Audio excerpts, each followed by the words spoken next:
আন্দোলনের মুখে অবশেষে মূল বেতনের 15% বাড়ি ভাড়া দেওয়া হচ্ছে বেসরকারি শিক্ষা প্রতিষ্ঠানের কর্মরত এমপিওভুক্ত শিক্ষক কর্মচারীদের। তবে এই অর্থ 2 ধাপে পাবেন তারা।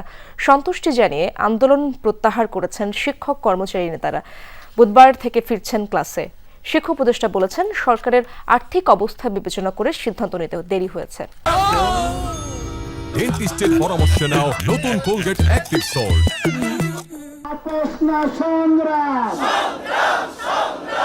বাড়ি ভাড়া, উৎসব ভাতা বৃদ্ধি সহ 3 দফা দাবিতে 10 দিন ধরে আন্দোলন করেছেন এমপিওভুক্ত শিক্ষক কর্মচারীরা। এর মাঝে শিকার হয়েছেন পুলিশি হামলার। তবুও দাবি আদায়ে আন্দোলন থেকে পিছপা হননি তারা।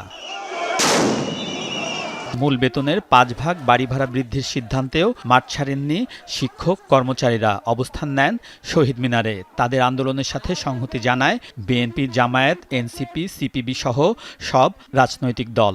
এটা অত্যন্ত মৌলিক একটা দাবি। এই অবস্থায় মঙ্গলবার সচিবালয়ে শিক্ষা উপদেষ্টার সাথে আন্দোলনরত শিক্ষক ও কর্মচারী নেতাদের বৈঠক হয়। সেখানে আগের সিদ্ধান্ত পরিবর্তন করে মূল বেতনের 15 ভাগ বাড়ি ভাড়া বাড়ানোর সিদ্ধান্ত জানানো হয়। হস্তান্তর করা হয় অর্থ মন্ত্রণালয়ের বাড়ি ভাড়া বাড়ানোর আদেশের কপি।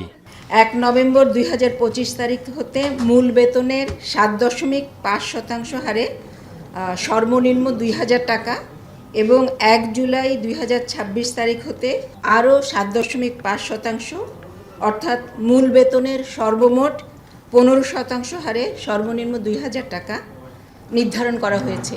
তাদের যে বেতন কাঠামো এবং অন্যান্য সুযোগ সুবিধাদি সেটা যথেষ্ট রকমভাবে কম। যেই পরিমাণ দাবি ছিল তার যৌক্তিকতা নিয়ে আমাদের কখনোই কোনো সংশয় ছিল না। অবশ্যই যুক্তিযুক্ত দাবি ছিল, কিন্তু সেটা পূরণ করা ছিল অন্যান্য শর্ত সাপেক্ষে আমাদের সম্পদ কতটুকু রয়েছে। শিক্ষক নেতারা বাড়ি ভাড়া বাড়ানোয় সন্তুষ্টি প্রকাশ করেন। আন্দোলন প্রত্যাহার করে শ্রেণীকক্ষে ফেরার ঘোষণা দেন।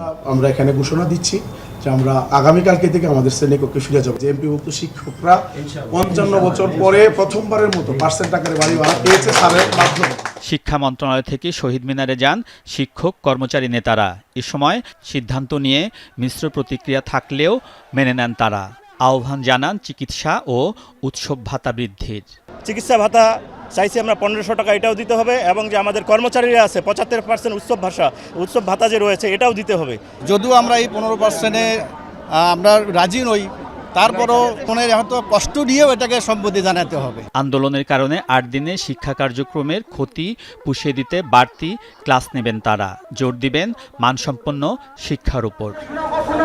আলমগীর স্বপন, যমুনা নিউজ, ঢাকা।